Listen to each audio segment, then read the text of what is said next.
কি হলো খোকা, তোমরা ঝামেলা করছো কেন? আরে চাচা, তোমার ওই ছেলে চায়ের মধ্যে এক টুকরো বরফ দিচ্ছে আর এখন বলে এক কাপ চা 100 টাকা। এটা কি মানা যায়? এই রক্ত ঘটে বেটা, এক কাপ চা 100 টাকা কি করে হয়? মানছি এই চায়ে তুই রাশিয়ানের দুধ দিয়েছিস, তাই দাম বেড়ে 100 টাকা হয়ে গেছে। তার মানে কি এই গরিব ছোট লোক বড়পালা এই চা খেতে পারবে? তবে হ্যাঁ, এই চাটাই মাসালা ভাই খেতে পারবে। এটা দেখেই বোঝা যাচ্ছে কোনো জমিদারের বংশধর।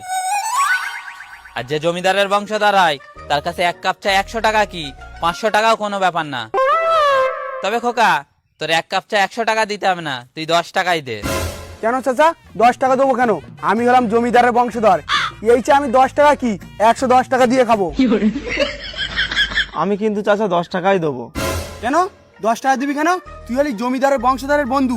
এই চা তুই 10 টাকা কেন 110 টাকা দিয়ে খাবি, আর ওই চায়ের টাকা আমি দেবো। জমিদার না বাল। এই তুই থাম থাম, চল পাড়ায় চল, অনেক বেলা হয়ে গেছে। আর এলাও ভাই তোমার চায়ের টাকা।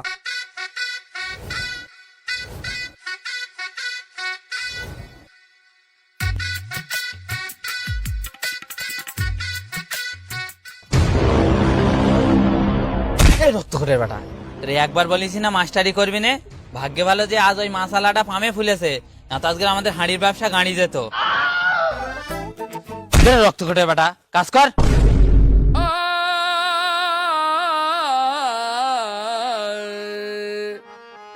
हम है तुम है मुलाकात करेंगे, तुम है हम है मुलाकात करेंगे, मुलाकात। আব্বা, ওইটা মুলাকাত না, মুলাকাত হবে। ওই হলো মুলাকাত আর মুলাকাত একই ব্যাপার। আর আমার সুর তো ঠিক আছে। আর দেখিস তোর আব্বা একদিন এই সুরের কারণে কুমার শানুর সাথে গান গাবে। আব্বা, তুমি কুমার শানু না, হিরো আলমের নুনুর সাথে গান গেও। কি বলি তুই? মানে আমি বলছিলাম, তুমি কুমার শানু কি, তুমি হানি সিং এর সাথে গান গেও। হ্যাঁ,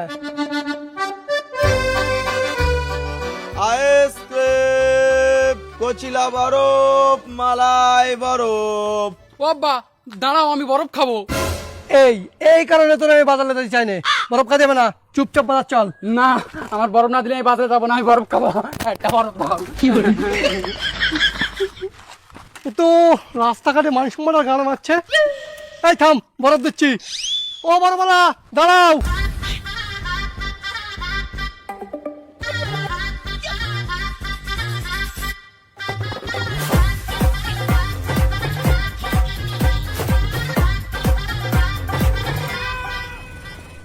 এই যে রক্ত কেটে বেটা, খা বরফ। এই মাছের বরফ খাবো আমি? আমি এই আইসক্রিম খাবো। না, তুই তো তা বলিস নি। ওই খাঁচায় খা, আমি আইসক্রিম দিতে পারবো না।